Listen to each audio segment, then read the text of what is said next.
Hey everyone! Today we're going to be making a chicken schnitzel, a flat-breaded crispy chicken fillet. These can be used for all sorts of things. You could add some tomato sauce and cheese for a chicken parmesan, throw it on a bun for a chicken sandwich, or just have it with some mashed potatoes and gravy, among other things. It's a great preparation to know how to do, and a great opportunity for me to show you the 3-step breading process. But first, let's start with our chicken. I'm going to be using skinless chicken breast. But schnitzel is often made with something like pork loin as well, and the process would be much the same.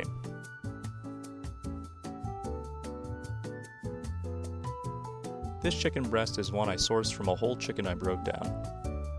You can learn more about that from one of my previous videos, so I recommend checking that out if you wanted my shameless self-promoting opinion. For this chicken breast to cook evenly, we're going to need to even out the thickness throughout. It's a bit thicker on one side than it is on the other side, and the thick side is so thick, like multiple C's thick, that it runs the risk of not cooking through by the time the breading crust will be sticking onto it is. There's a few ways we can address this. First, I'll butterfly, or cut open horizontally like this, the chicken breast. This will flatten it out a bit and help even out the thickness. Notice how my cutting board is moving while I'm trying to cut the chicken. That's because I didn't put a damp towel or a rag under it to secure it. You can learn a lot from my mistakes.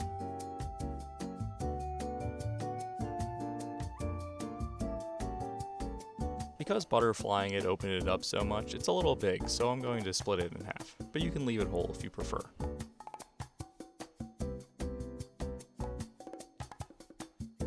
Next, we'll carefully pound out the chicken breast to make it thinner, more tender, and even in thickness throughout.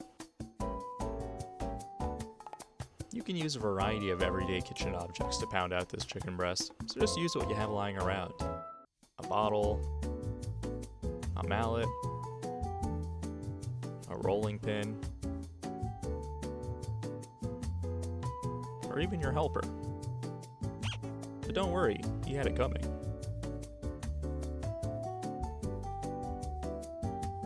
Place down a layer of plastic wrap, or in this case baking paper, and proceed to give the chicken breast some firm but careful strikes.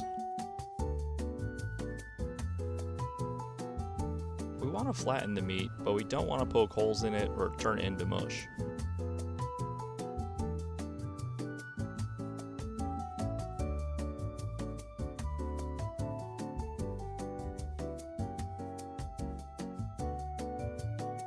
This is perfect, it's nice and even throughout.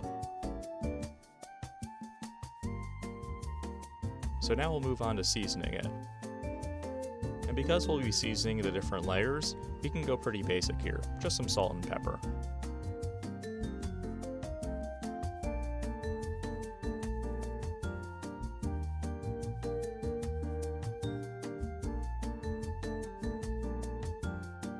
Be sure to wash your hands quite often during this process. Because we're touching the chicken, we won't want to carry over any of those germs to anything else, like these salt and pepper shakers.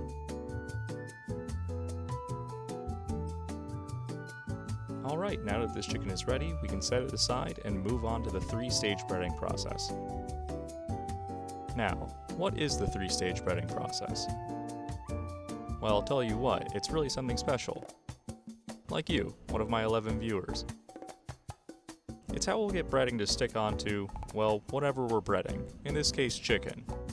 But the same process can be used to coat vegetables, seafood, whatever. However, it's not to be confused with coating something in a batter, which is a slightly different process, which I'll eventually make a video on too. Step 1 is to dredge our subject with flour or something similar. This could be a variety of different flours or starches. We just need something very fine and very dry to create a suitable surface for whatever we use in step 2 to stick to. Use a tray, plate, or platter with a good amount of area to give yourself some room to work. I'll be using some everyday all-purpose flour. For these 2 pieces of chicken, I'll only be using maybe a 1/4 cup. Since only a small amount can stick to the chicken anyway, and we wouldn't want to be wasteful. We also can't really save anything left over afterwards because it'll be contaminated from the chicken. I'm just going to add some basic seasoning to this, salt and pepper. It's good to season our layers, but because multiple layers will have seasoning, we don't want to overdo it.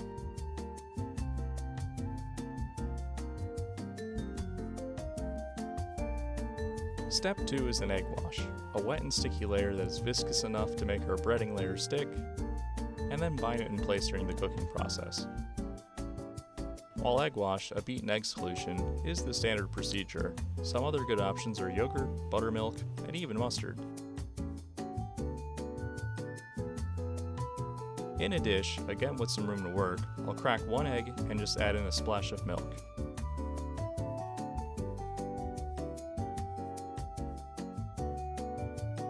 Water can be used here as well.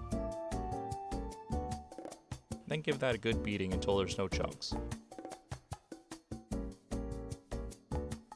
Adding milk or water helps dilute the beaten egg, which can sometimes be a bit too thick to properly coat the things on its own, and could result in your breading becoming goopy.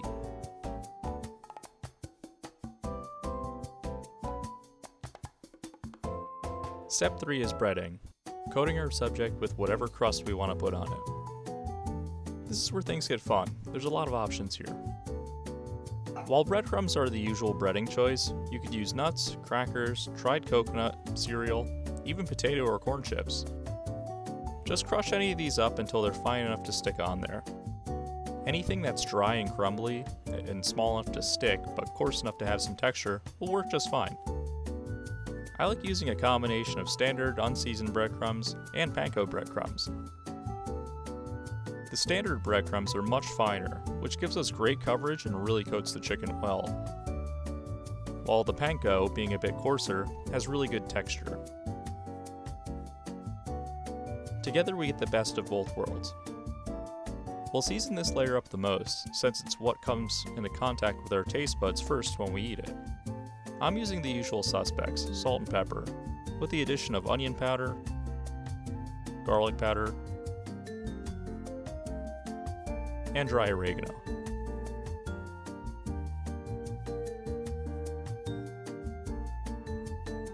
Now that we've prepped our coatings, we can move on to the actual process.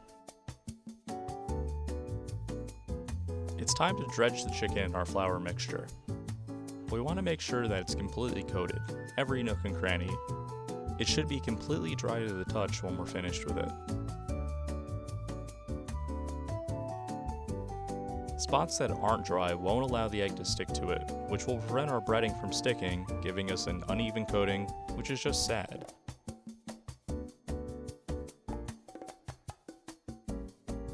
Let's shake off any excess flour and move on to our next step. Now for the egg wash. Again, we want to make sure this thing is completely coated.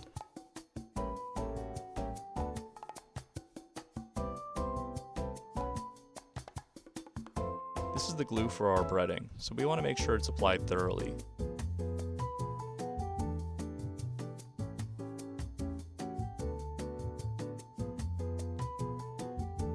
And last, into our breadcrumbs. Here it's good to use both hands, keeping one hand as your wet hand and your other hand as your dry hand. We're trying to bread the chicken here, not our fingertips, so using your wet hand when touching wet parts of the chicken and your dry hand when touching dry parts of the chicken keeps this whole process a little bit cleaner.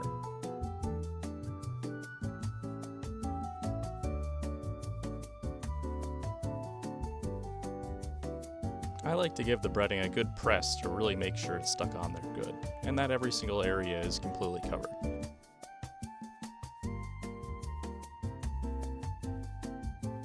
And there we have it, our breaded schnitzels. These look great. We're going to cook these immediately, but I often like to make a bunch of these, then wrap and freeze them in this breaded but uncooked state. It makes for really convenient and quick meals without all the preservatives, additives, and the price tag of store-bought breaded chicken. To cook our schnitzel, we're going to be shallow frying them in a pan, over medium heat. I'm using about 1/3 cup of vegetable oil.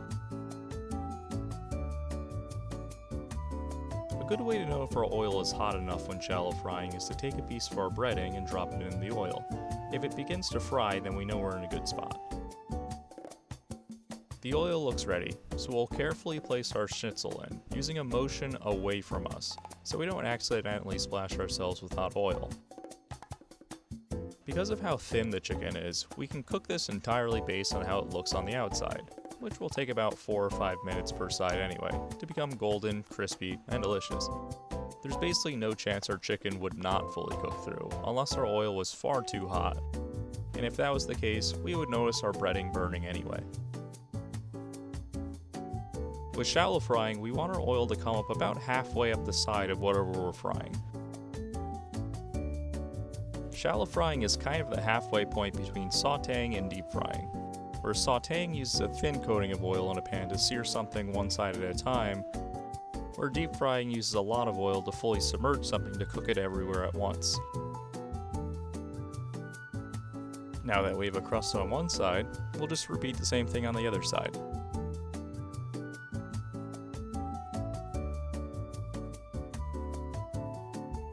We'll just let some of this oil drain off, we'll move it to a tray, and we're finished. And there you have it, chicken schnitzel, as well as the 3-stage breading process. Wow, look at you. You can now bread all kinds of things. As for me, I put some tomato sauce and cheese on mine and made a chicken parm. Yum. If you're new here, I hope you enjoyed watching this video, and to those who've been watching, you a real one for that. Like always, you can help me continue making more videos by liking and subscribing. Thanks for watching.